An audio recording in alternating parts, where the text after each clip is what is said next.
Well, this is certainly different.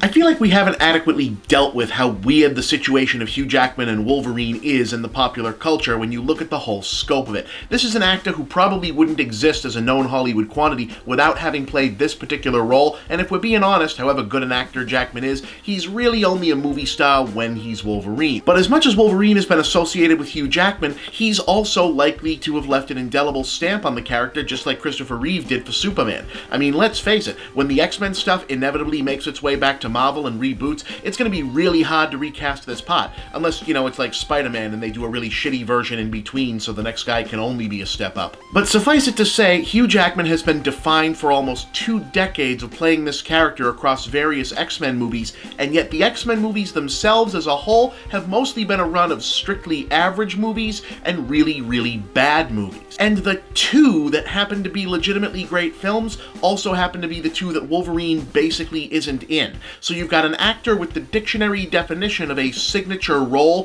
who has never actually been allowed to play that role in an actual good movie. I mean, that's fucking bizarre, right? Like, Mike Myers has been in more good movies as Shrek than Hugh Jackman has as Wolverine. So it's really only in that context that the existence of Logan actually makes any damn sense. Now, don't get me wrong, Logan is a terrific little movie, but a lot of what makes it terrific also makes it hard to imagine anyone deciding to make and release it outside of these very specific circumstances, i.e. the studio taking a deep breath and deciding, well, Jackman wants to leave, everyone will hate us if he doesn't get a good send-off for carrying the franchise, Deadpool just proved it works if we make cheap R-rated versions of this franchise, we've never really managed to get the superhero part of this character to work anyway, so let's just junk everything X-Men or even remotely comic book related and let them turn whatever working parts are left over into a dystopian western or whatever is going to make Hugh happy. But the thing is, it works. Somehow letting Jackman play an old, cranky version of his superhero character in a film that without that terse connection no one would even think to call a superhero movie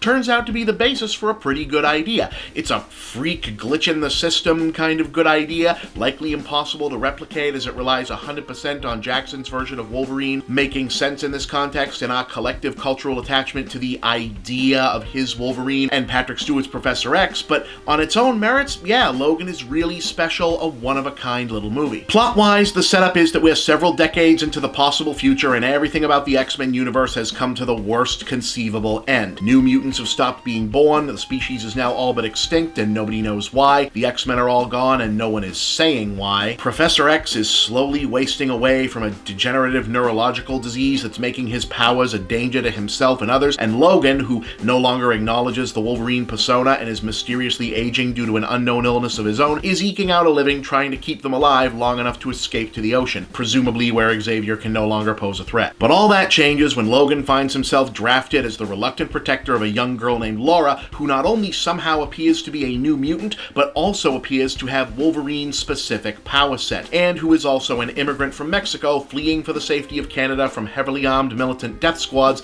because, hey, isn't that depressingly topical? And in doing so, of course, he finds a chance to prove himself a hero for maybe the last time. What's really interesting about all of this, though, is that for the stuff that's familiar about Logan, I mean, we know Jackman can play Wolverine, we know Patrick Stewart just is Professor X, and we know the R-rated version of the claw fights are gonna look fucking awesome. What makes it feel truly special is that it's a movie fundamentally about disappointment that's willing to make its point by actually disappointing the audience. And that's something you just never see. Plenty of movies are sad or angry because those are negative emotions that can still provide emotional catharsis and endorphins, but very few films ever aim to send the audience home on a down note, even though dealing with being let down might be the theme of the whole story. And make no mistake, Logan is all disappointment all the time. The whole point is that Logan, Xavier, and even to an extent Laura are dealing with the dream of the X-Men having come to a bad end and soldiering on anyway, and it communicates this by constantly setting the audience up for disappointments of their own.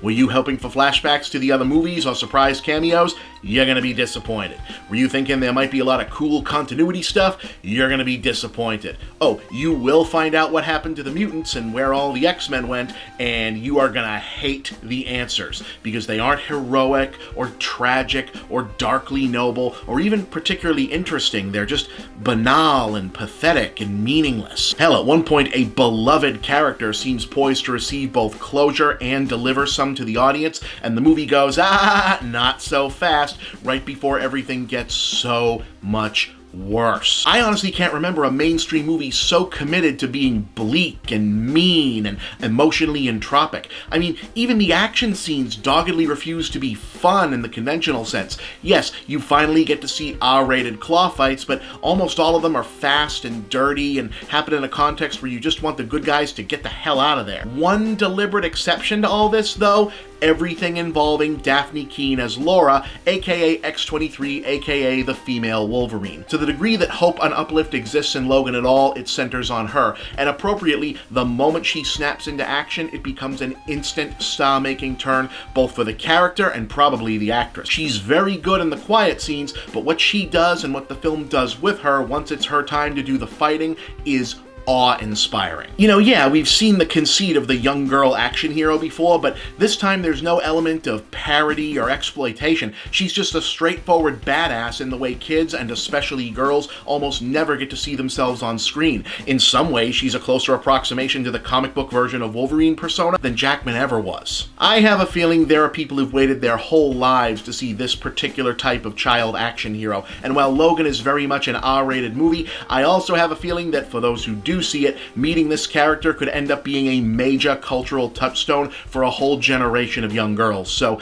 I don't know, parents, that's your call, but everyone's got their first R-rated movie, right? And this is a damn good one. In any case, 3.5 stars. I have absolutely no idea where you go with the X-Men movies after this, or why you even want to, but Logan is the real fucking deal.